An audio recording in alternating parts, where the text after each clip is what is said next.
ගෞරවනීය හාමුදුරන් වහන්සේලාගෙන් අවසරයි වේදිකාවේ ඉන්න අපේ පක්ෂ ප්‍රධාන ලේකම් ආදරණීය ටිල්වින් සිල්වා සහෝදරය ඇතුළු දේශපාලන මණ්ඩලය නියෝජනය කරන සහෝදරවරුන්ගෙන්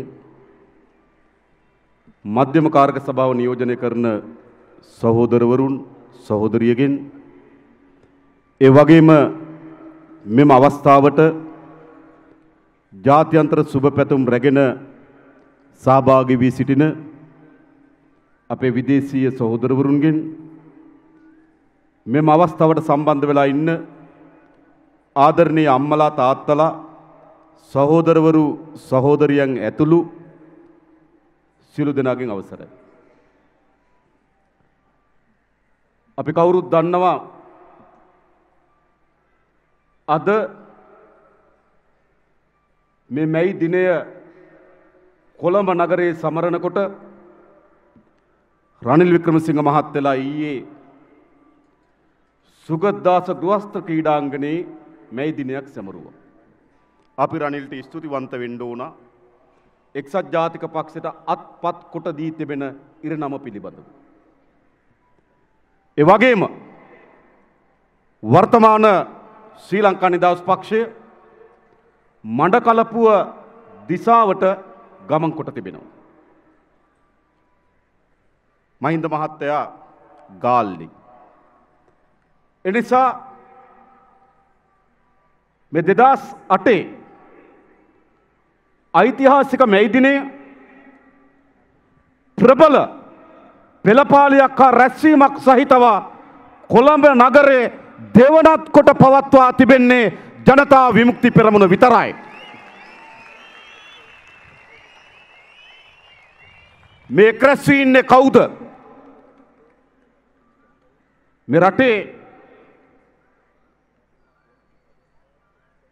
නිෂ්පාදනය වෙනුවෙන් ගොවිපලේ වැඩ කරන ජනතාව. රටේ ආර්ථිකයේ හයිය වෙනුවෙන් කර්මාන්තශාලාව වැඩ කරන ජනතාව. තමන්ගේ තරුණ ජවය මේ රට ගොඩනැගීම සඳහා මහත් බලාපොරොත්තුකින් ඉන්න තරුණ පරම්පරාව. අපේ රටේ අනාගතය බාර ගැනීමට ඉන්න අපේ ශිෂ්‍ය පරම්පරාව, අපේ දරුවන් මහ මුහුද ගොස් මහා දීවර සම්පත නෙළන දීවරයින් වතුකරේ අපේ ආර්ථිකයට මහා හයියක් ගෙනත් දෙන වතුකරේ ජනතාව සතර දිග්භාගයෙන් අද මේ BRC පිටියට පැමිණ සිටින්නේ මේ රටේ වැඩ කරන ජනතාව. ඒ කුමක් වෙනුවෙන්ද? එක්සත් ජාතික පක්ෂයත් ශ්‍රී ලංකා නිදහස් පක්ෂයත් විටක වෙන වෙනම තව කාලයක එකට එක්වී තව කාලයක එක්සත් ජාතික පක්ෂය ශ්‍රී ලංකා ආණ්ඩුවට අරගෙන තව කාලයක ශ්‍රී ලංකා නිදහස් පක්ෂය අය එක්සත් ජාතික පක්ෂ ආණ්ඩුවකට අරගෙන අවුරුදු 70ක් මෙරට පාලනය කරා. අවුරුදු 70ක්. අවුරුදු 70ක් කියලා කියන්නේ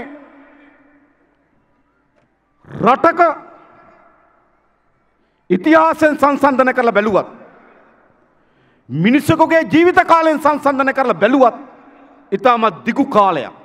දශක 7ක්. හැබැයි මේ දශක 7ක් මෙරට පාලනය කරලා මේ පාලකයන් අපේ රටත් අපේ රටේ ජනතාවත් කවර තැනකට ගෙනල්ලාද තිබෙන්නේ? ඔබ විශ්වාස කරනවද යලි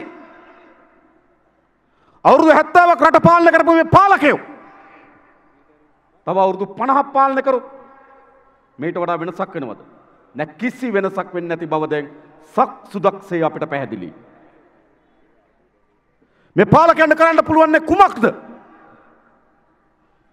ඊට කලින් අපි බලමු මේ පාලකයන් අපිට කරලා තියෙන්නේ කුමක්ද?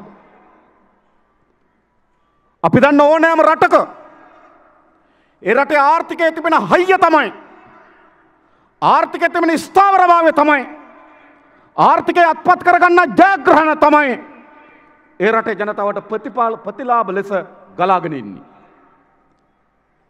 ආර්ථික වශයෙන් කිසි ජයග්‍රහණයක් නැති, ආර්ථික වශයෙන් කඩාවැටෙන, ආර්ථික වශයෙන් ඉදිරි ගමනක් නැති රාජ්‍යයක් බවට මේ රාජ්‍ය මේ පාලකයන් විසින් පත් කරලා හමාරයි. ආර්ථිකයේ මොන ශේෂ්ත්‍රයේද වර්ධනයක් අත්පත් කරගෙන තිබෙන්නේ? ආර්ථිකයේ කවර ශේෂ්ත්‍රයක්ද අපිට සතුටු විය හැකි මට්ටමේ අවම ඉමකටවත් ගෙනල්ලා තිබෙන්නේ? කිසිදු ශේෂ්ත්‍රයක් ඉදිරියට ගේන්නත් අවම මට්ටමේ තබා ගන්නවත් මේ පාලකයන් අසමත් වී තිබෙනවා. මේ පාලකයෝ ඔබ කල්පනා කරලා බලන්න. මෑත කාලේ ඉතා වේගයෙන් ඩොලරයට සාපේක්ෂව රුපියල කඩා වැටමින් තිබෙනවා. අද වන විට ඩොලරයක් ගැනීම වෙනුවෙන් රුපියල් 160කට ආසන්න මුදලක් වැය කිරීමේ තත්ත්වයක් නිර්මාණය වෙමින් තිබෙනවා. අපි කැමති වුණත් අකමැති වුණත් ලෝකේ වෙළඳාමේ අද ප්‍රධාන මුදල් ඒකකයේ ඩොලරය. රටක ආර්ථිකයේ හයිය, ඒ රටේ මුදල් ඒකකයේ හයිය ප්‍රධාන ලෙස තීරණය කරනවා ඩොලරයට සාපේක්ෂව එහි මුදල් ඒකක ස්ථාවරද වර්ධනය වෙමින් තිබෙනවාද කියන සාධකය. හැබැයි පෙන්눔 කරමින් තිබෙන කුමක්ද? ඩොලරයට සාපේක්ෂව රුපියල ඉතා වේගෙන් කඩා වැටෙන තත්ත්වයක් ඇති වී තිබෙනවා. මේක ජනතාවගේ තමන්ගේ අයිතිවාසිකම් ඉල්ලගෙන එනකොට ඒ පෙළපාලි මැඩ පවත්වන්න කඳුළු ගෑස් ගහනවා වගේ ජනතාව තමන්ගේ අයිතිවාසිකම් සඳහා අරගල කරනකොට තමන්ගේ මැර හමුදාවන් මැර කණ්ඩායම් යොදවලා පහරදී පළව හරලා බ්ලොක් කරනවා වගේ රුපියල කඩා වැටීම පාලනය කරන්න බෑ. එය මොනතරම් බැටන් පොළු ගෙනල්ලා ගබඩා කරගෙන තිබුණත්, මොනතරම් කඳුළු ගෑස් ගෙනල්ලා ගබඩා කරගෙන තිබුණත්, මොනතරම් බැරියර් ගෙනල්ලා ගබඩා කරගෙන තිබුණත් රුපියල කඩා වැටීම පාලනය කරන්න බෑ. ඒ වගේ ඒ පාලනය කළ හැකි වන්නේ කුමක් විසින්ද? අපේ රටේ ආර්ථිකය ඉතාමත් වැදගත් අරමුණු ඉලක්ක සහිත පරිවර්තනකෙන් විතරයි මේ රුපියලේ කඩාවැටීම් පාලනය කරන්න පුළුවන්කම තිබෙන්නේ. ආසන්න වශයෙන් ගත්තොත් අද අපිට පිටරටින් භාණ්ඩ ආනයන කිරීම වෙනුවෙන් විදේශීන් භාණ්ඩ ආනයන කිරීම වෙනුවෙන් ඩොලර් බිලියන 20ක් ඩොලර් කෝටි 2000ක් වැය වෙනවා. අපිට වසරකට පිටරටින් භාණ්ඩ ගේන්න ඩොලර් කෝටි 2000ක් ඕන. හැබැයි වසරකට අපි පිටරට භාණ්ඩ විකුණලා අපිට හම්බ වෙන්නේ ඩොලර් කෝටි 1000යි. 100%ක වෙළඳ පරතරයක් තියෙන රාජ්‍යයක්. අපනයන ආදායම් වගේ දෙගුණේ ආනයන වියදම පාලකයෝ ඕන මොකටද? මොකටද ආණ්ඩුවක් ඕන? මොකටද පාලනයක් ඕන? අපේ ආනයන වියදම අඩු කරමින් අපනයන ආදායම් වර්ධනය කරමින් ඩොලරයට සාපේක්ෂව රුපියල කඩා වැටීම පාලනය කිරීම වෙනුවෙන් අපිට ආණ්ඩුවක් ඕන. හැබැයි මේ පාලකයෝ මොකද්ද කරේ? වසරකට එදිනෙදා ජනතාවගේ අවශ්‍යතාවයන් වෙනුවෙන් ඩොලර් කෝටි 2000ක භාණ්ඩ ගේන්න වෙලා තිබෙනවා නම් භාණ්ඩ විකිණීමෙන් අපිට හම්බෙන්නේ ඩොලර් කෝටි 1000යි නම් 100%ක වෙළඳ පරතරයක් තියෙන රාජ්‍යයක් බවට මේ රාජ්‍ය පත් කරා මේ පාලකයෝ මතක තබා ගන්න. මේ අවුරුදු 70 යනකොට. ඒ විතරක් නෙවෙයි අපි හැමදාමත් කියනවා වගේ මහා දැවැන්ත ණය උගුලක අපේ රට හිර කරා. පසුගිය වසර 2010 ඉඳන් 2018 දක්වා ඒ වසර 7 18 තාම නෑ 17 දක්වා ඒ වසර 7 ඇතුළත අවුරුදු 4ක් අපේ රටේ ආර්ථිකය අපි මුහුණ දීලා තිබෙන කුමක්ද? වසරකට භාණ්ඩාගාරයට ලැබෙන මුළු ධනය බදු ගහලා, දඩ ගහලා, උපැන්න සාතිකයට ගාණක් අරගෙන, ඔප්පුවක් ලියනකොට ගාණක් අරගෙන, කසාදයක් බදනකොට ගාණක් අරගෙන මේ ඔක්කොම කරලා වසරකට භාණ්ඩාගාරයට ලැබෙන ධනය ඒ වසරේ ණය පොලි වාරිකය ගෙවන්නවත් ප්‍රමාණවත් නැත්නම්කට මේ පාලක අපේ රට ගෙනාවා. ඔබ කල්පනා කරලා බලන්න. රටේ භාණ්ඩාගාරය වෙත වසරකට ලැබෙන ධනය එම වසරේ ණය පොලි වාරිකය ගෙවා ගන්න බැරි නම් මේ පාලකයෝ මොකද්ද මේ රට කරේ? අපි මේ රට ආදරේ, මේ රට පිළිබඳ අපිට කැක්කුමක් තිබෙනවා. හැබැයි මේ පාලකයෝ අපේ රට හිගන රටක් බවට පත් කරා. අවුරුදු 70ක් වෙනකොට උපයා ගන්න ලද මුළු ධනය ණය පොලි වාරිකය ගෙවන්න බැරි රාජ්‍යයක් නිර්මාණය කරා ආර්ථික වශයෙන් මේ පාලකයෝ. එනිසා මේ ආර්ථිකයේ ඇති වී තිබෙන මා කඩාවැටීම නිෂ්පාදනය ගත්තොත් නිෂ්පාදනයේ දෙවන්තම කඩාවැටීම 2017 වසරේ අපේ රටේ නිෂ්පාදනය කරේ සහල් මෙට්‍රික් ටොන් 15,23,000යි. අපි ආනයන කරා සහල් මෙට්‍රික් ටොන් 7,48,000. ඒ කියන්නේ අපි සහල් 132ක් රටේ අවශ්‍යතාවෙන් 132ක් ආනයන කර රාජ්‍ය බවට මේ රාජ්‍ය පත් වී තිබෙනවා. ලොකු ලුණු ගත්තොත් 2017 වසරේ අපි නිෂ්පාදනය කරේ මෙට්‍රික් ටොන් 54,000යි. අපි පිට රටින් ගෙනාවා මෙට්‍රික් ටොන් 2,32,000. මොකක්ද? අපිට අවශ්‍ය වෙන ලුණු වලින් 81ක් අපි පිට රටින් ආනයනය කරනවා. 81ක් පිට රටින් අපි ආනයනය කරනවා. හැබැයි ලුණු වගාව සඳහා ඉතාමත් ප්‍රධාන කලාප තුනක් තියෙන අපේ රට.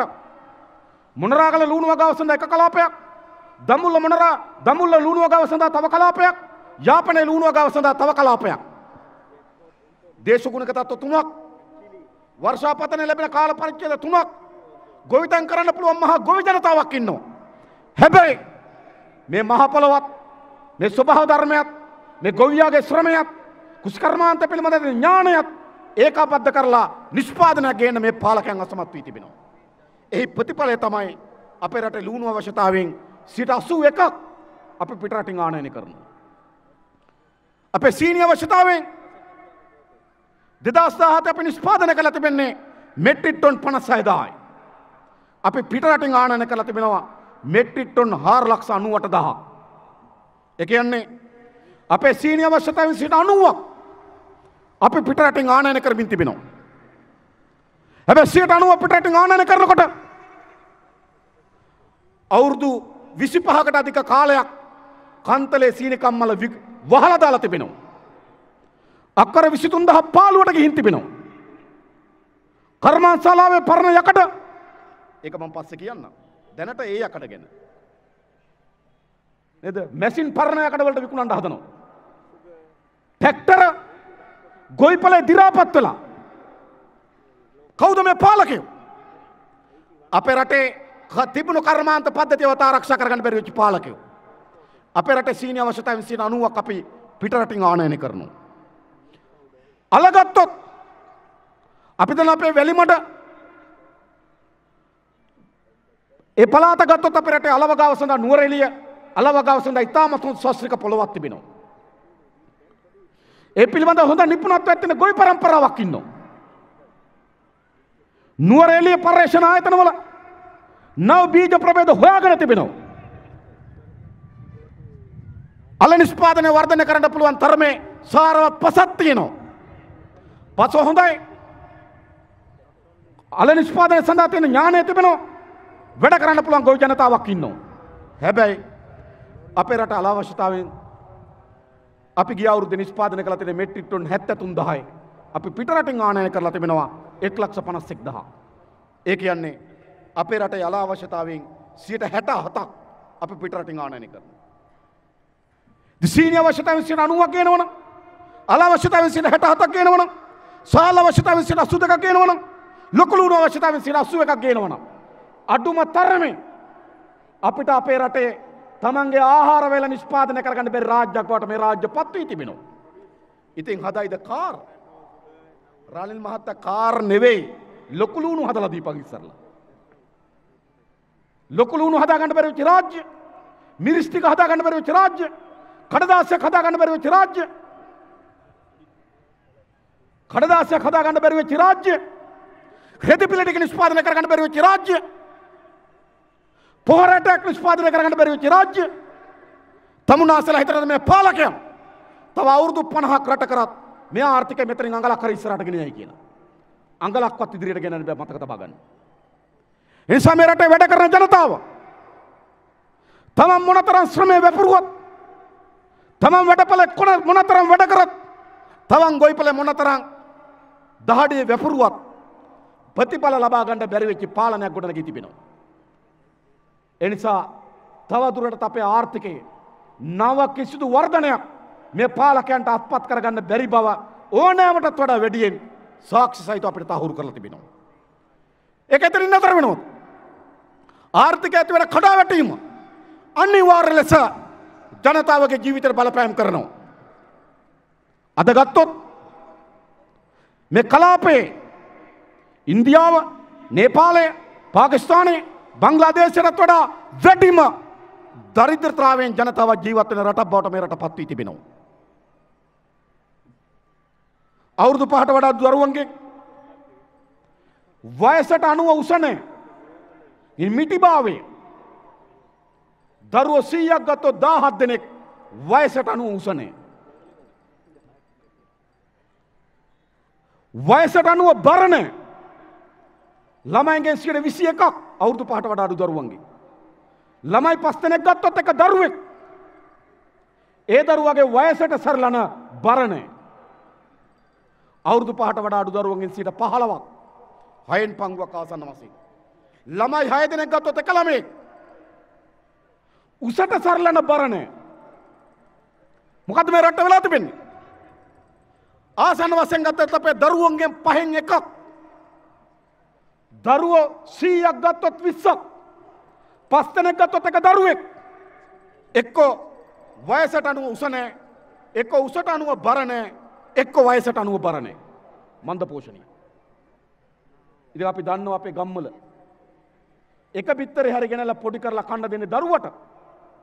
හැබැයි ඒ දරුවන්ගෙන් 5න් එකක් මන්ද පෝෂණයටපත් වී තිබෙනවා නම් මොකද්ද මේ පාලකයෝ අපිට හදපු රට? දරුවන්ගෙන් 16ක් ඉපදෙනකොටම අවශ්‍ය වෙන බරනේ.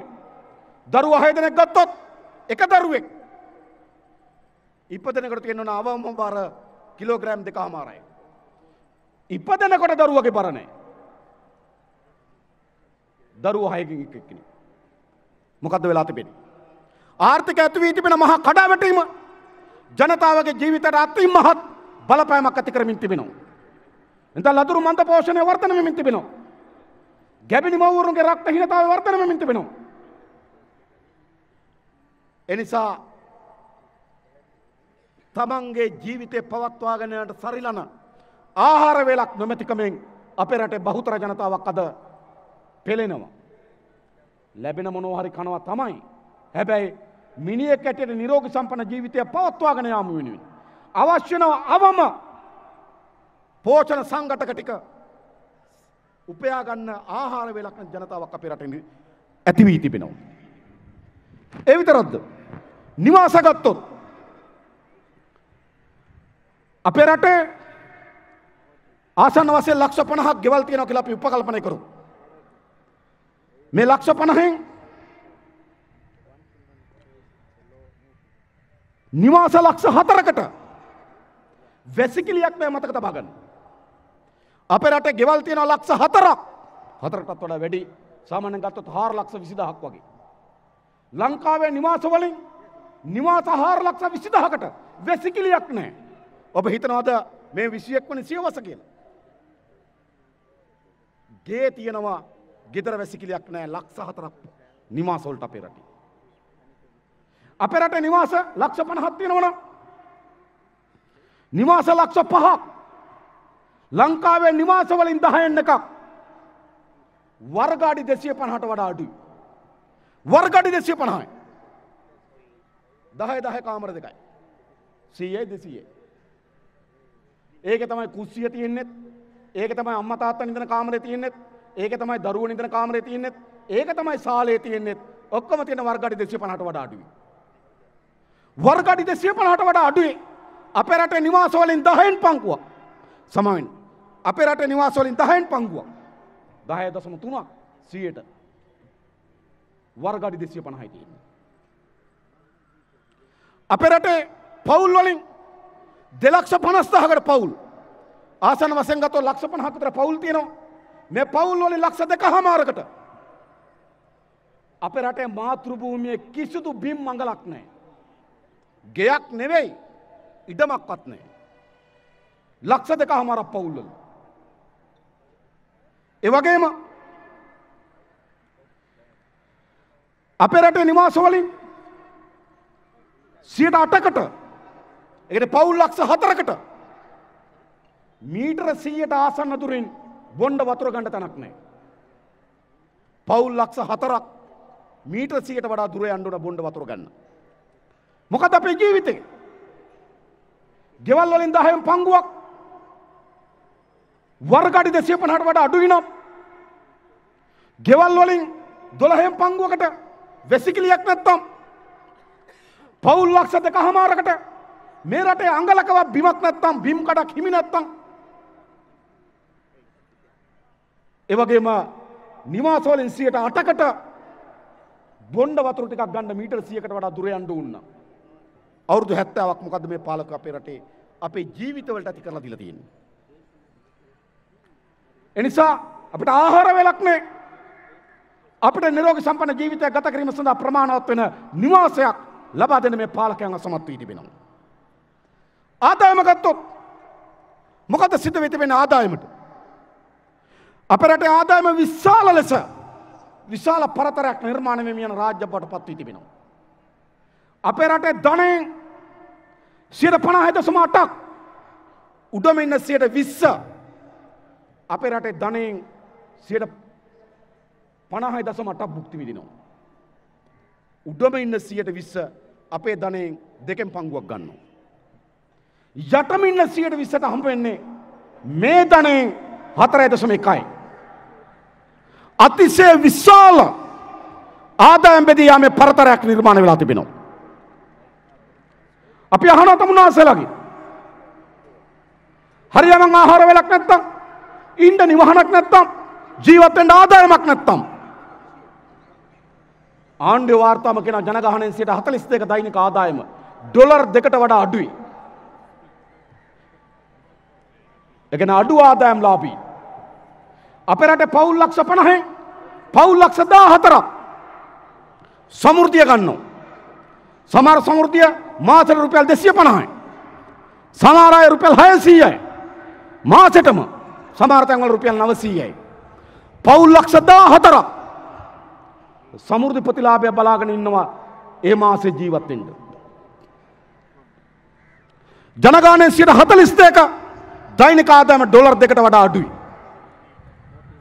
ඒ කියන්නේ ආසන්න වශයෙන් ගත්තොත් 86,000ක දවසක ආදායම 86,000ක දවසක ආදායම ඩොලර් 2කට වඩා අඩුයි. රුපියල් 320ට වඩා අඩුයි. එනිසා ආර්ථිකය මා ඛේදවාචකයක් නිර්මාණය කර රටේ ඒ ආර්ථිකය ඇති වී තිබෙන මා බිඳවැටීම ජනතාවට ආහාර වේලක් නැතිකමින් ජනතාවට ආදායම් මාර්ගයක් නැතිකමින් ඉන්න නිවාසයක් නැතිකමින් තරුණයන්ට රැකියාවක් නැතිකමින් නිසි ආදායම් මාර්ගයක් පවුලකට නොමැති විසින් මේ ආර්ථිකය බිඳවැටීම අපේ ජීවිතවලට එකතු කරමින් තිබෙනවා. අපි අහනවා මේ ආර්ථිකය ඇති වී තිබෙන මහා දැවැන්ත කඩාවැටීමට මේ පාලකයන්ට පිළිතුරු තියෙද? අවුරුදු 70කින් පස්සේ අපේ රටට උරුම කර තිබෙන ප්‍රතිඵලය මේක නම් අපේ රට උරුම කොට තිබෙන ඉරණම මේක නම් මේ පාලකයන්ට මේ ආර්ථිකයට අලුත් දිශාවක් ගෙන යාමට හැකියාවක් තිබේවි කියලා අපි විශ්වාස කරන්නේ නැහැ. ඒ නිසා අපි හමු යාද අරගලයක් තිබෙනවා. මේ කඩා වැටුණු ආර්ථිකය ජනතාවගේ ජීවිත මිනිස් දූවිලි බවට පත් කළ තියෙන ජීවිත ඔහේ ඉපදෙනවා ඔහේ මැරෙනවා. හරියම ආහාර වේලක් නැහැ, ඉන්න නිවහනක් නැහැ, මානසික සුවයක් නැහැ, නිරෝගී සම්පන්න ජීවිතයක් නැහැ. ඔහේ ඉපදෙන ඔහේ මැරෙන මිනිස් සමුදායක් හදලා තිබෙනවා. ඒ වෙනුවෙන් අපිට අරගලයක් තිබෙනවා. දැන් තියෙන්නේ මේකට තව ගොඩක් මේ අර්බුදයට විසඳුම් හොයන කණ්ඩායම් නැහැ.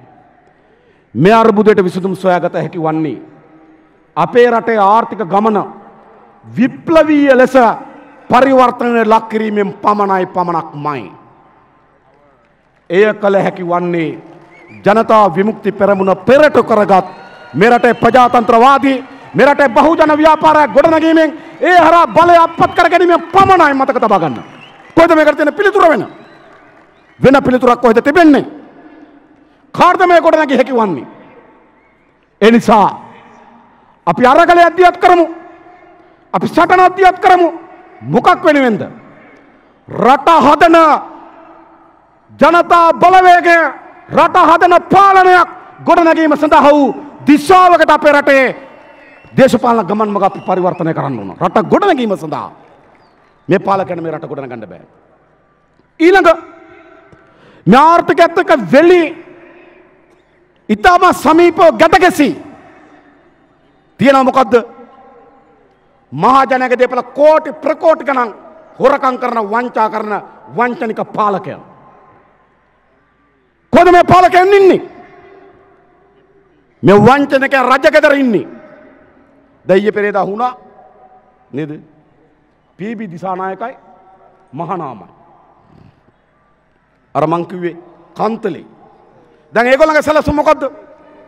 කන්තලේ අක්කර 23000කට වඩා වැඩි සාරවත් භූමියක් විනාශ වෙලා තිබෙනවා. පරණ යකඩ ටික මැෂින් ටික පරණ යකඩ වලට දිරමින් යනවා. පවුල් 11000ක් විතර අක්කර දෙක ගානේ වගා කරා උ ඒ සියල්ල ජීවිතේ කඩා වැටලා තිබෙනවා. ෆැක්ටරියට අයිති නිවාස විශාල ප්‍රමාණයක් තිබ්බා. ඒ වගේ වහලවල් නැහැ, උළු වහුනේ. මා සම්පත දි รา පත් වෙමින් යනවා. හැබැයි ජනාධිපති කාර්ය මණ්ඩලයේ ප්‍රධානියා මොකද කරන්නේ? මහා නාම යකඩ ටික දෙන්නම් කීයක් හරි දෙන්නම්ද කියලා අහනවා. මේ බඩුත් එක්කද රට පාලනය කරන්නේ? කවුද මේ? මහා නාම කියලා කියන්නේ වර්තමාන මෛත්‍රීපාල සිරිසේන මහත්තයාගේ කාර්ය මණ්ඩල ප්‍රධානී. අනිත් එක්කන පීබී දිසානායක. පීබී දිසානායක කියලා කියන්නේ හිටපු ජනාධිපති චන්ද්‍රිකාගේ හිටපු කාර්ය මණ්ඩල ප්‍රධානී. දැනට අපාරගෙන එළියේ ඉන්නව කවුද? ගාමිණී සෙනරත්. ඒ හිටපු ජනාධිපති මහින්ද රාජපක්ෂ මහත්තයාගේ කාර්ය මණ්ඩල ප්‍රධානී. ගාමිණී සෙනරත් පොලිසියෙන් හොයනකොට හැංගිලා හිටිය දෙනියායි. ඒ කොහෙද? අගමැති කාර්ය මණ්ඩල ප්‍රධානී සාගල රත්නායක ගෙදර. දැන් කවුද මේ කට්ටිය? දැන් මේ ඔක්කොම කාර්ය මණ්ඩල ප්‍රධානීලානේ.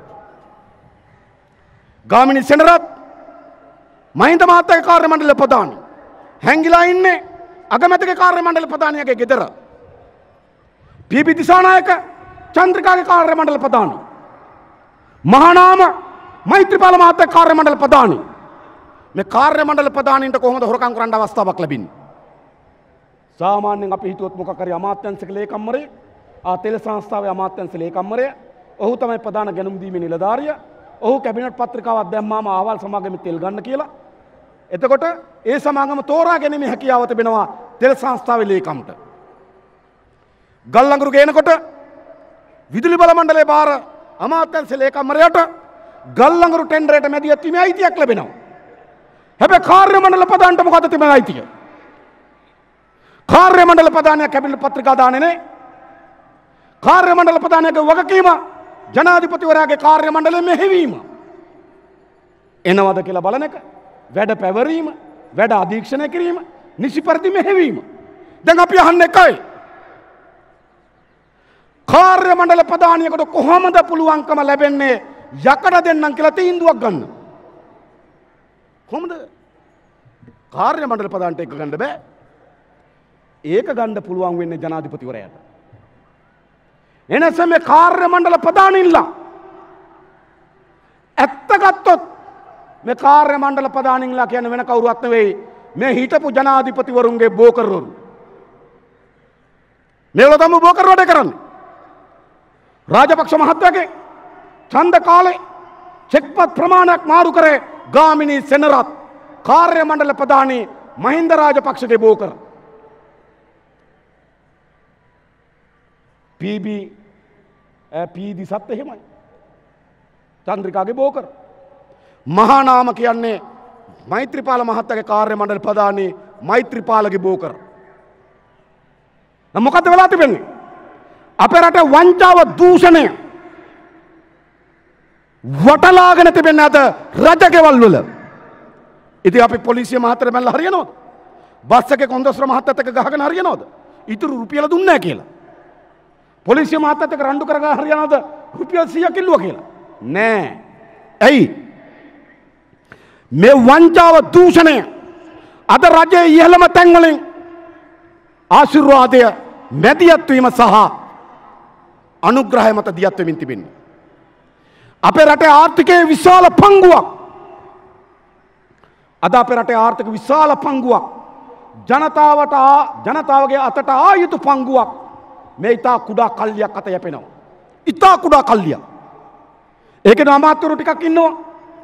ඒකේ ලේකම්වරු ටිකක් ඉන්නවා. ඊළ රාජ්‍ය නිලධාරීන් ටිකක් ඉන්නවා. මාධ්‍ය හිමිකරුවෝ කීප දෙනෙකුත් ඉන්නවා. කවුරු හරි නෑ කිව්වොත් අපි කියන්නම් කවුද කියලා. අපිට තාමත් එතුමලත් එක්ක ගැටුමක් නෑ. මේකනේ සිද්ධ වෙලා තිබෙන්නේ. අපේ රටේ ධනය ජනතාවට අයිති ධනය මේ හොර කල්ලියක් විසින් අත්පත් කරගෙන තිබෙනවා. දැන් අපි මේ මොකද්ද කරලා තිබෙන්නේ? ආණ්ඩු මාරු කරනවා කියලා. ආණ්ඩු පෙරලනවා කියලා කියන්නේ මොකද්ද කරලා තිබෙන්නේ? එක හොර කල්ලියක් විසින් තව හොර කල්ලියකට පාලනය අත්පත් කර දීම. පැවති පාලන කියන්නේ රාජපක්ෂ මහත්මයා ප්‍රමුඛ සොර මුල. දැන් පාලනය කියලා කියන්නේ රනිල් මෛත්‍රී ප්‍රමුඛ සොර මුල. මේ කාගේ ධනයද? මහජනයාගේ ධනය විශාල ප්‍රමාණයෙන් එක්රැස් කරගන්න පොදි බැඳ ගන්න පාලනයක් තිබෙනවා. අපි තමුන්වහන්සේලා ඉල්ලා හිටින්නේ මේක වෙනස් කිරීමේ අරගලයක් නැද්ද අපිට? මේ වෙනස් කළ හැක්කේ කාටද? දේශපාලන මහජන සේවයක් බවට පත් වෙන ස්වේච්ඡාවෙන් දේශපාලන කරන දේශපාලනය ජනතාවගේ වමනාවන් වෙනුවෙන් ඕනෑම කැපකිරීමක් කරන්න පුළුවන් ව්‍යාපාරය කවුද? අනෙක් හැම දෙනාටම දේශපාලන බිස්නස් එකක් මතක තබා ගන්න. අනෙක් සෑම පක්ෂයකටම දේශපාලන ව්‍යාපාරයක්. අතිශය ලාභ ව්‍යාපාරයක්. ඒ නිසා තමයි මාවර මණ්ඩිය හන්දියේ ෆොටෝකොපි ගගා හිටපු කෙනා මහා මන්දිර හදාගන්නේ. අවුරුදු 6 බිස්නස් එකක්. ඒ නිසා තමයි කෝච්චි වල චේන් කඩපු අය මා ඉඩම් හිමිකරුවන් බවට පත් වෙන්නේ. දේශපාලන බිස්නස් එකක්. ඒ නිසා තමයි ශ්‍රී ලංකා රක්ෂණ සංස්ථාවේ රක්ෂණ නියෝජිතයා අද එංගලන්ත ගෙවල් අයිතිකාරයෙක් බවට පත් වෙන්නේ. මහින්දානන්ද අලුත්ගමගේ. ඒ දේශපාලන බිස්නස් එකක්. ඒ නිසා තමයි ගාමිණී දිසානායක ගාව වැඩ කරපු මහජන සම්බන්ධතා නිලධාරී හැටියට වැඩ කරපු බැසිල් රාජපක්ෂලා ඇමරිකාවේ මහා ගෙවල් ගම්පා වෘතට පාර ගෙවල් මල්වානේ ගෙවල් මාතර බ්‍රවුන්ස්විල් වල ඉඩම් දේශපාලන බිස්නස් එකක්. ඒ නිසා තමයි නාමල් රාජපක්ෂලා හෙලෝකෝප් සමාගමේ කොටස් තංගල බීච් හෝටලේ තංගල බේ හෝටලේ කොටස් ගන්න දෙම්මා නිමල් පෙරගේ ගිනුවේ සල්ලි හම්බන්තොට ඉඩම් ගම්පා ඉඩම් ඇයි දේශපාලන බිස්නස් එකක්. එනිසා තමයි යෝසිත රාජපක්ෂලාට දෙහිවල ආච්චිලා ගෙවල් හදලා දුන්න කියන්නේ. CSN වැනි නාලිකා දාන්නේ රේඩියෝ නාලිකා දාන්නේ දේශපාලන බිස්නස් එකක්. එනිසා තමයි රවි කරුණානායකලා කෝට්ටේ රජමල්වත්ත තමන්ගේ ගේ සංකල් කියන සමාගමට දීලා ලක්ෂ 550ක් දීලා අලුත් වැඩියා කරන්නේ. ලක්ෂ 550යි ගේ රිපෙයාර් කරන වියදම. ඒ නිසා තමයි රවි කරුණානායකලා මාසෙකට ලක්ෂ 14 ගානේ ගෙවල් කුලී වල ඉන්නේ. ගෙයක් කුලියට ගන්න මාස කුලිය ලක්ෂ 14යි. ඇයි දේශපාලන ව්‍යාපාරය. ඒ නිසා ඕනෑමටත් වඩා වැඩියෙන් මෙයා ගැන අපිට කියන්න පුළුවන්. මේ හැමදෙනාම මේ දේශපාලන ව්‍යාපාරයක් බවට පත් කරන් තිබෙනවා. ඉතින් මේ ව්‍යාපාරයක් බවට පත් වෙලා තියෙන දේශපාලනේ වංචාවෙන් දූෂණයෙන් නාස්සියෙන් කෙල පැමිණ තිබෙන දේශපාලනය. වංචනකයන්ට දූෂිතයන්ට ආරක්ෂාව දෙන දේශපාලනය. වංචාවේ දූෂණය යෙදෙන දේශපාලනය.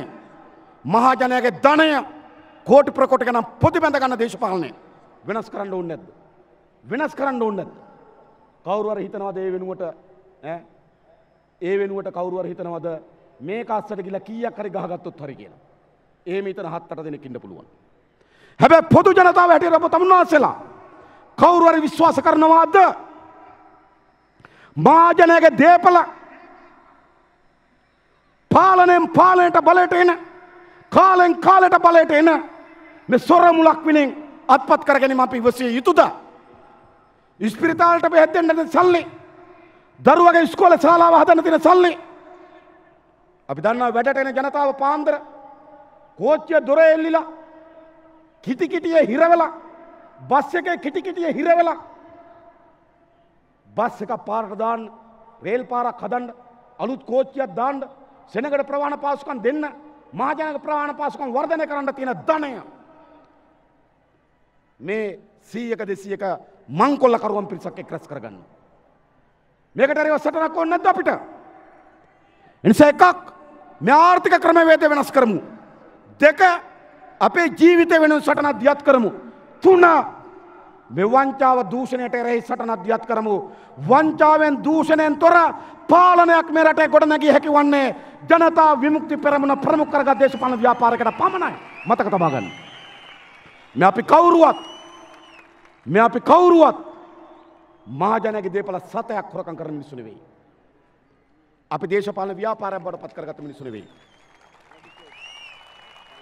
අපි දේශපාලනය රස්සාව බවට පත් කරගත්ත මිනිස්සු නෙවෙයි. අපි හැමදෙනාම විවිධ මර්ධන කාලෙත් විවිධ පීඩනයන්ට මර්ධනයට මුහුණ දෙමිත් මේ දේශපාලනේ ඉන්නේ ඇයි? අපේ ටිලින් සහෝදර ප්‍රධාන ලේකම් සහෝදරයා අවුරුදු 7ක් හිරේ හිටියා. අපේ විජේසේර සහෝදරයා අවුරුදු ගණනාවක් හිරේ හිටියා. අපේ ලාල්කාන්ත සහෝදරයා අවුරුදු ගණනාවක් හිරේ හිටියා. බ්‍රාහ්මලිංගන් සහෝදරයා අවුරුදු ගණනාවක් හිරේ හිටියා. මේ මොකක් වෙනුවෙන්ද? තමන්ට සුඛ විහරණ සහිත ජීවිතයක් ගත කර ගැනීම වෙනුවෙන් නෙවෙයි. මේ අපි හැමදෙනාම වෙහෙසෙන් යන කවරක් සඳහාවත් නෙවෙයි.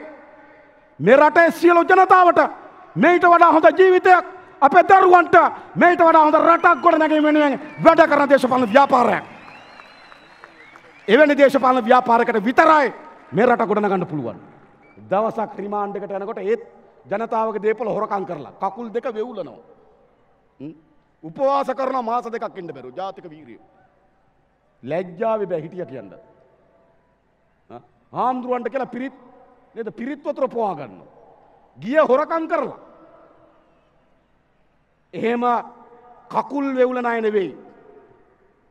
අපි දන්නවා මේ තියෙන අභියෝගය. මේ අභියෝගයේ ප්‍රමාණය අපි දන්නවා. අපි මේ දේශපාලන ව්‍යාපාරයට අපි හැමදෙනාම ඇතුළත් වී තිබෙන්නේ අද උරදීමේ කටයුතු කරමින් තිබෙන්නේ මේට වඩා හොඳ රටක්, හොඳ ජීවිතයක් අපේ රටේ ජනතාවට ගෙන දීම වෙනුවෙන්. බමුණාන්සලා දන්නවා පෞගේ පළාත් සභා මැතිවරණයේදී අපේ මන්ත්‍රීවරු 437ක් පළාත් පාලන ආයතන වලට ඇරියා. සමහර සහෝදර සහෝදරියන් අපි දන්නවා පළවෙනි වතාවට මන්ත්‍රී ධූරයට පත් උනේ. අපි දන්නවා. හැබැයි හැම සභාවක මොකද්ද උනේ? එක්සත් ජාතික පක්ෂය ගාල්ලේදී මහින්ද මහත්තයාගේ සල්ලි දීලා ගන්නවා. මහින්ද මහත්තයාගේ අය නේද? කඩුවෙලදී එක්සත් ජාතික පක්ෂ සල්ලි දීලා ගන්නවා. මෛත්‍රීපාල මහත්තයාගේ අය දෙපැත්තම සල්ලි දීලා ගන්නවා. ඉතින් කවුද මේ ප්‍රාදේශ සභා මන්ත්‍රීවරු ඒගොල්ලන්ට ගොඩ දහස් ගණනක් හිටිය ඇත්ත. හැබැයි ජනතා විමුක්ති පෙරමුණට 437යි. කොතනකවත් මිලදී ගන්න බැරි මන්ත්‍රීවරු නිර්මාණය කරේ ජනතා විමුක්ති පෙරමුණ. මතක තබා ගන්න. මතක තබා ගන්න. එහෙම දේශපාලනයක් අපේ රටට ඕන. අපි අවංකව අපේ පක්ෂයේ ආචාර්ය පුද කරන අපේ සහෝදරවරුන්ට පළමු වතාවට සභාවට ගිහපු සහෝදරයෙක් දිනු කරනවා. දන්නවා එහෙමයි. පාර්ලිමේන්තුවේ හැමදාමත් තීරණාත්මක මැතිවරණයකදී සාකච්ඡාවට බඳුන් වෙන්නේ මොකද්ද? සාකච්ඡාවට බඳුන් වෙන්නේ මොකද්ද? 2001දී චන්ද්‍රිකාගේ ආණ්ඩුවේ හකීම් ඇතුළු 7 දෙනෙක් එක්සත් ජාතික පක්ෂයට පැන්නා.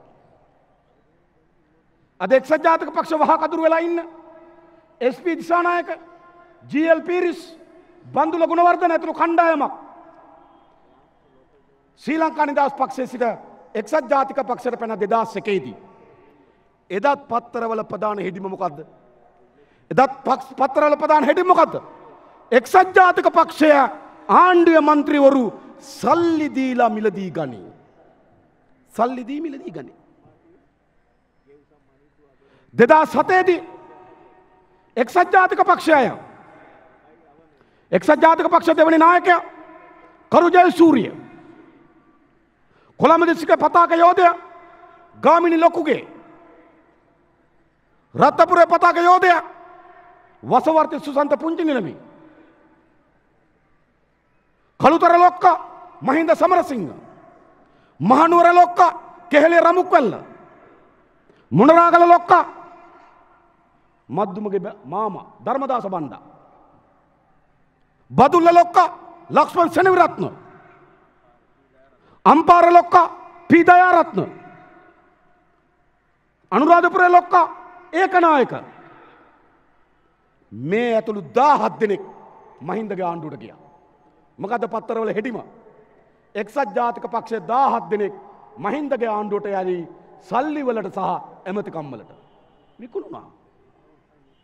ඉතින් මේ ඉතිහාසය මේකනේ. මේ ඉතිහාසය මේ පාර්ලිමේන්තුව මොකද්ද? පසුගියදා විශ්වාස භංගයේදී සාකච්ඡාවට බඳුන් වෙමින් තිබෙනවා. රනිල්ට විරුද්ධව ඡන්ද දෙන්නත් සල්ලි අරන් තියෙනවා. රනිල්ට පක්ෂව ඡන්ද දෙන්නත් සල්ලි අරන් තියෙනවා. නැත්තම් අප රංගේ කෑ ගහපු විදියට එක්ක රංගේ බණ්ඩාර විශ්වාස භංගය ගත්තු අප්‍රේල් මාසේ 4 වෙනිදාට පෙර එක පසකින් කතා කරනකොට අප්‍රේල් මාසේ 5 වෙනිදාට පසු තව පසකින් කතා කළ යුතුයි. එකම පසෙන් කතා කරන්න බෑ නේද? කතා කරන්න බෑ.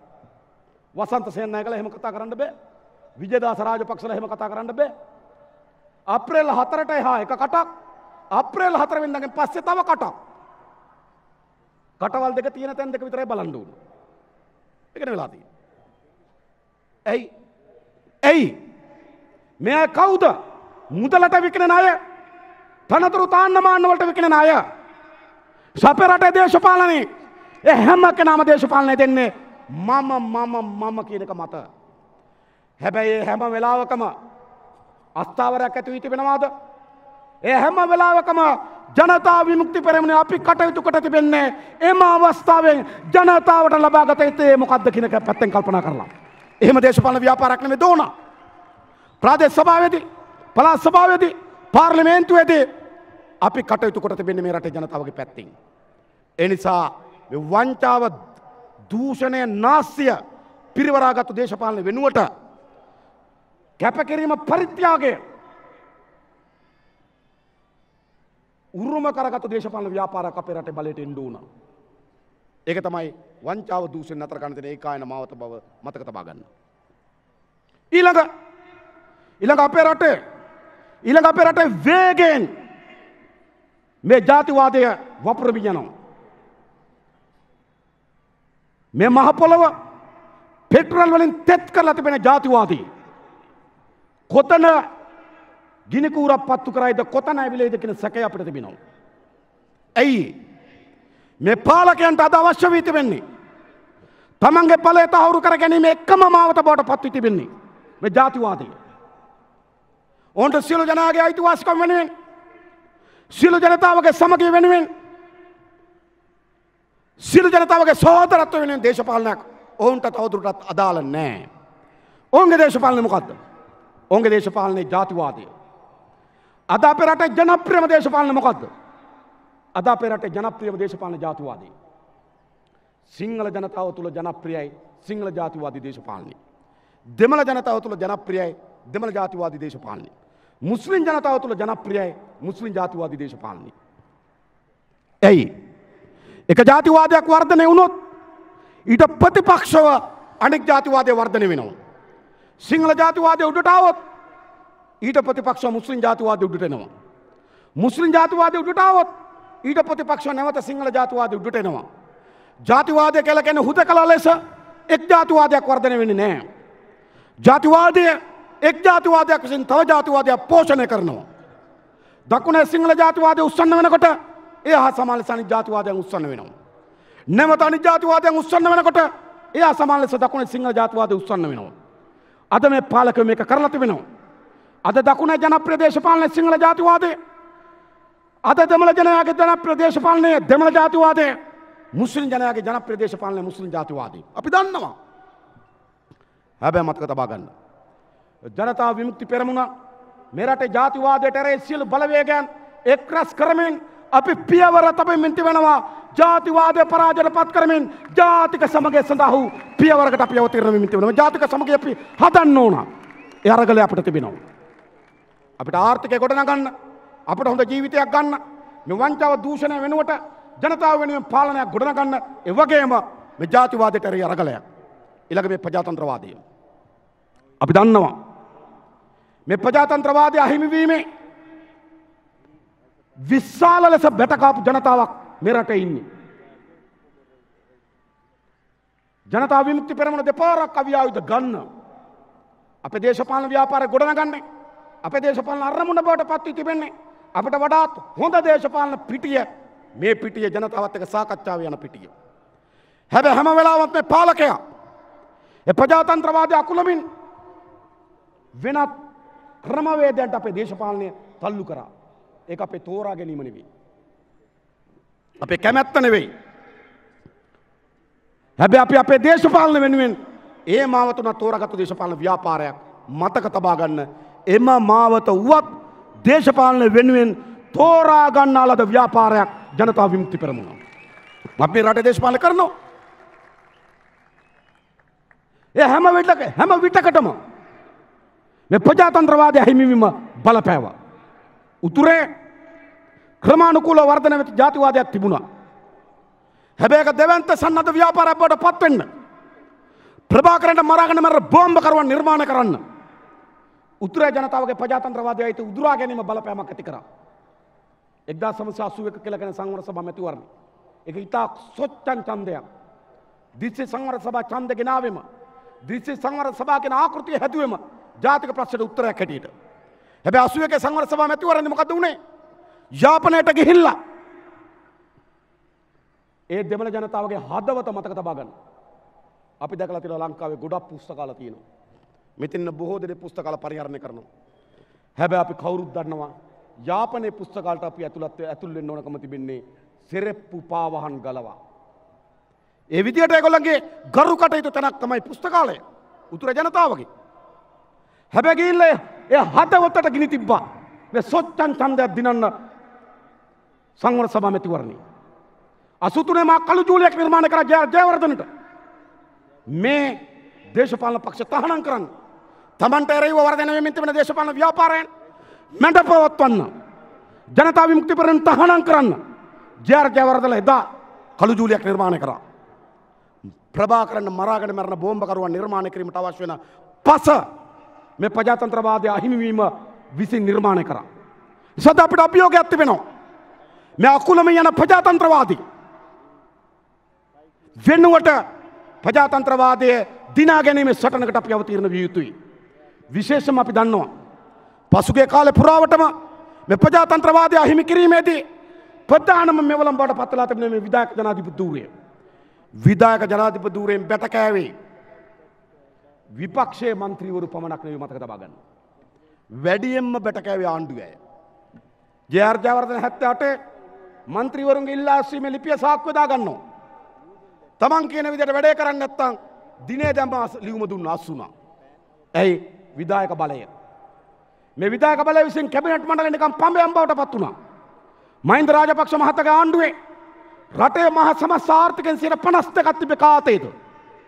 බැසිල් රාජපක්ෂයි මහින්ද රාජපක්ෂ යතේ. ඒ කාලේ ඉදිකිරීම හැදුනා නම් ඉතුරු වෙන්නේ මොනවද? අධිවේග හැදුනා මහමාර්ගේ. ඒක මහින්ද මහත්තයා යතේ. වරායක් හැදුනා වරාය. ඒකත් මහින්ද මහත්තයා යතේ. ගුවන් තොටුපළ හැදුනා ඒක අයියා අතේ. චමල් අතේ. මේ මුළු ආර්ථිකයම මේ විධායක බලය විසින් ගිලගත්තා. ඒ නිසා තමයි වරාය රාජ්‍ය ඇමතිට රෝහිත අබේගුණවර්ධන වරාය රාජ්‍ය ඇමති රෝහිත අබේගුණවර්ධන ලියුමක් ලියන නාමල් රාජපක්ෂට වරායට මට රස්සා දෙකක් දෙන්න කියලා. ඇමති ලියනවා නාමල්ට. මොකද්ද මේ වෙලා තියෙන්නේ? ඇමතිවරු කිසි පණක් බලයක් නැති පඹයින් බවට පත් වුණා. කැබිනට් මණ්ඩලයේ විසුලුකාරී ආයතනය පාර්ලිමේන්තුව පඹයන්ගේ ආයතන බවට පත් වුණා. මේ සියලු රාජ්‍ය ආයතන පොලිසිය වැඩක් නැහැ. ඇයි? විධායක බලය ජනාධිපති වගේ විධායක බලය පවර පුරවා ගන්න ලද ගෝඨාභය. මා දැක්කා ඊයේ පෙරේදා පෞද්ගලික නාලිකාවකදී වැලිකඩ බන්ධනාගාරේ ප්‍රධාන ජේලවල ඇවිල්ලා මොකද්ද කියන්නේ? එදා ඒ ගැටුම ඇති වෙච්ච වෙලාවේදී බන්ධනාගාරයේ ජේලර්වරුන්ට පාලනය කරගැනීමේ හැකියාව තිබුණා. ජේලර්වරුන්ට මදිනම් අසල්වැසි ස්ථානවලින් තව ජේලර්ලා ගෙනල්ලා ඒක පාලනය කරගන්න පුළුවන්කම ලැබුණා. හැබැයි ගෝඨාභය තමගේ මර හමුදාවන් නෙව්වා. සාමාන්‍ය බන්ධනාගාරයකට වෙන පිටස්තර අවිගත කෙනෙක් ඇතුළත් වෙනවා නම් ප්‍රධාන ජේලර්වලගේ අවසරය අවශ්‍යයි. කිසිව අවසරයක් නැහැ. ඇයි? අයියා විධායක ජනාධිපති මල්ලි එක පතවරාගත්තු ගෝඨාභය. ඉතින් සිරකරුවා 27 දෙනෙක් ඝාතනය කරා. තෝර නම් කිය ඝාතනය කරා. අනුර සේනානායකලාට ඝාතනයෙන් පස්සේ වැඩිපුරම කතා කරන්නේ ජනාධිපතිගේ තාජුන්ගේ ඝාතනයෙන් පස්සේ වැඩිම කතා කරන්නේ ජනාධිපති ආර්යාව. සල්ලි පිරෙන ආර්යාවලගේ ගිනුම්බල මොකද්ද මේ විධායක බලය අතිශය විනාශකාරී විසකුරු බලයක්. ප්‍රජාතන්ත්‍රවාදයට අහිතකර බලයක්. නිසා ජනතා විමුක්ති පෙරමුණ මේ මාසයේ 3 වෙනි සතියේ අපේ රටේ පාර්ලිමේන්තුවට අපි ඉදිරිපත් කිරීමට බලාපොරොත්තු වෙනවා විධායක ජනාධිපති ධූරය අහෝසි කිරීමේ 20 වෙනි සංශෝධනය. ඇයි? අපි දන්නවා මේ ඇති වෙලා තියෙන දේශපාලනයේ. දන්න ගොඩක් අය කලබල වෙලා තිබෙනවා. අපි ඒ කිසිවකටවත් අපි හැම දෙනාගේම අදහස් වලට අහුම්කම් දෙන්න ලෑස්ති. මොකද මේ ජනතා විමුක්ති පෙරමුණේ ව්‍යවස්ථාව හදනව නෙවෙයි. අපි මේ උත්සාහ කරන්නේ රටේ ව්‍යවස්ථාව සංශෝධනය කරන්න. නිසා රටේ හැම පුරවැසියෙකුට මේ පිළිබඳ කරුණු ඉදිරිපත් කරන්න, අදහස් ඉදිරිපත් කරන්න තියෙන අයිතිය අපි පිළිගන්නවා. විශේෂයෙන්ම අපේ හාමුදුරන් වහන්සේලා අදහස් ගණනාවක් ඉදිරිපත් කළා තිබෙනවා. කරුණු 16කින් ලියවිල්ලක් දාලා තිබෙනවා. අපි ඉතාවක කිමින් කියනවා. ඒ කරුණු 16න් කරුණු 3යි 20ත් එක්ක සම්බන්ධ ඒ කරුණු 3ත් අසත්‍යව කරුණු වලින් පිරලා තිබෙන්නේ. නිසා අපි උන්වහන්සේලාත් එක්ක සාකච්ඡා කරන්න ලෑස්ති. මෙරට සෑම පුරවැසියෙක් එක්කම සාකච්ඡා කරන්න ලෑස්ති. හැබැයි අපි දන්නවා මේ සමහර බලවේග තර්කයෙන් වටන්න බෑ. කරුණු වලින් වටන්න බෑ. මේ සමහර බලවේග කරුණු කියලා දීලා වටන්න බෑ. එයාට දෙන වෙන දේශපාලන වමනාවක්. දේශපාලන වමනාව වෙනුවෙන් බිල්ලෝ හදනවා. හැබැයි බිල්ලොත් එක්ක නේද? ඒ බිල්ලන්ට බයි අකුල ගන්න නෙවෙයි ජනතා විමුක්ති පෙරමුණේ මේ පියවර තැබුවේ කියන එක අපි සාතිකයක් දෙනවා. අපි සත්‍ය වෙනුවෙන් පෙනී හිටිනවා. අපි ප්‍රජාතන්ත්‍රවාදය වෙනුවෙන් පෙනී හිටිනවා. අපි රටේ ප්‍රගමනය වෙනුවෙන් පෙනී හිටිනවා. අපි ශිෂ්ට සම්පන්න පාලනයක් වෙනුවෙන් පෙනී හිටින මිනිස්සු. ඒ නිසා ශිෂ්ටත්ව වෙනුවෙන්, ගෝත්‍රවාදය වෙනුවෙන් අර සාමාන්‍යයෙන් පොඩි හාමුලාගේ සුරතුළු වෙන්න කැමති නෑනේ. ලොකු හාමුගෙන් සුරතලා වෙන්න ඕන කට්ටියට. දැන් අපේ රටේ ඉන්න දේශපාලන සුරතල්ලු ටිකක්. ඒගොල්ලන්ට අවශ්‍ය දේශපාලනයක් නැහැ. ඒගොල්ලන්ට දේශපාලන වර්ධනයක් අත්පත් කර ගැනීම සඳහා සංවිධානයක් නැහැ. දේශපාලන මතයක් නැහැ. පක්ෂයක් නැහැ. හැබැයි සුරතලුන්. හැබැයි ඉත වලව්වේ හාමු ගාව ඉන්න සුරතලයි ගමේ කපුරුවහන් මහත්තයා ගාව ඉන්න සුරතලාටයි ලැබෙන පහසුකම් වෙනස්. දැන් හොඳ බලයක් සහිත හාමු කෙනෙක් ඕන. විධායක බලය තිබ්බොත් තමයි සුරතලාට හොඳ. නේද? නිකන් නාටු බලයක් තිබ්බට වැඩක් නැහැ. ඒ නිසා මේ ගොඩක් අය Tamanට දේශපාලනේ නන්නත්තර වෙලා කවර හෝ බලයක් සහිත හාමු කෙනෙකුට ඉදිරියේ දැන වැටි නේද? ඔවුන්ගේ කකුල් මිරකමින්, ඔවුන්ගේ තෙල් ගාමින්, ඔවුන්ගේ වන්ති බට්ටකම් කරමින්, ඔවුන්ට ප්‍රශස්ත ගී ගායනා කරමින් අර වෙන ජීවිකාවක් නැති අයට මේ තනතුරු වුණා. හැබැයි ප්‍රජාතන්ත්‍රවාදය වෙනුවෙන්, ශිෂ්ට සම්පන්න පාලනයක් වෙනුවෙන් අවශ්‍ය වෙන අයට මේ තනතුරු අවශ්‍ය නොවන බව අපි දන්නවා සහතික වශයෙන්. ඒ නිසා අපි මේකට පියවර තැබුවා. මැයි මාසේ 3 වෙනි සතියේ පාර්ලිමේන්තුවට අපි මේක ඉදිරිපත් කරනවා. අපි මතවාදී සංවාදයක් කරනවා. ජනතාව පෙළගස්සනවා. උපරිම ලෙස 20 වෙනි සංශෝධනය ජයග්‍රහණය කිරීම සඳහා අවශ්‍ය වන මතවාදී පෙළගැස්මකට අපි යනවා. අපිට අවශ්‍ය මේ කරුණු ටික. මේ සියල්ල මොකද්ද? දැන් ඔබ හිතනවා තව දුරටත් මේ කිසිවකට ප්‍රජාතන්ත්‍රවාදය පිළිබඳව, ජාතික සමගිය පිළිබඳව, පුරවැසියන්ගේ ජීවිතය පිළිබඳව, රටේ ආර්ථිකය පිළිබඳව කිසිදු ඉදිරි දක්මක් මේ පාලකයන්ට නැහැ. දැන් සමහර අය හිතනවා පව් එක්සත් ජාතික පක්ෂ සමහර අය හිතනවා රනිල් මහත්තයා වෙනකොට සජිත් මහත්තයාව නම් හරි, මොකද එයා ප්‍රේමදාසගේ පුතානේ කියලා. සමහර අය හිතනවා මහින්ද මහත්තයා අප්සෙට් වුණාට ගෝඨාභය මහත්තයා හරියයිනේ. දැන් මෙහෙම සාකච්ඡාවක් ඇවිල්ලා තියෙනවා. මේ ඇතිතරම් මේ තාත්තලා පුතාලා බෑනලා ගෙනාවනේ. ඩීඑස්එන් එක මහත්තයා ගෙනාවා. එයාගේ පුතා ඩල්ලිසෙන් එක මහත්තයා ගෙනාවා. තාත්තත් ගෙනාවා පුතත් ගෙනාවා. කට්ටිය කිව්වා තාත්තා අප්සෙට් වුණාට පුතා හරියයි කියලා. හරි ගියාද නැහැ. බණ්ඩාරනායක මහත්තයා ගෙනාවා. බණ්ඩාරනායක මහත්තයා ගෙනාවට පස්සේ එතුමාගේ නෝනා ගෙනාවා. හරි ගියාද නැහැ. නෝනා හරි ගියේ නැති නිසා එයාගේ දුව ගෙනාවා. හරි ගියාද නැහැ. ඉතින් නේද බණ්ඩාරනායක මහත්තයාත් ගෙනාවා. බණ්ඩාරනායක මහත්තයාගේ නෝනා සිරිමාව මෙතනියත් ගෙනාවා. දෙන්නගෙම දියණිය වෙච්චි චන්ද්‍රිකා මෙතනියත් ගෙනාවා. ප්‍රතිඵලේ එතනමයි. ජේ.ආර්. ජයවර්ධන මහත්තයා ගෙනාවා. එයාගේ බෑනා රනිල් වික්‍රමසිංහ මහත්තයා ගෙනාවා. දුවලා ගෙනාවා. බෑනලා ගෙනාවා. පුතාලා ගෙනාවා. බිරින්දෑවරු ගෙනාවා. තව ඔන්න සජිත් ගෙනලා බලන්න. ගෝඨාභය ගෙනලා බලන්න. එම්ම මතක තබා ගන්න. මේ පුද්ගලයන්ට වෙනස් කරන්න පුළුවන් එකක් නෙවෙයි මේ තිබෙන්නේ. මොකද්ද? ගෝඨාභයට පුළුවන් මොකද්ද? එයා ගාව ඉන්න කල්ලියක්. ගෝඨාභය රාජ්‍ය පාලනය කරන්නේ. ගෝඨාභය මේ රට පාලනය කරන්නේ මාෆියා කල්ලියක් විදිහට මතක තබා ගන්න. කවුද රාජතාන්ත්‍රික උපදේශකවරු? වීරවංශ, ගම්මන්පිල, සරත් වීරසේකර.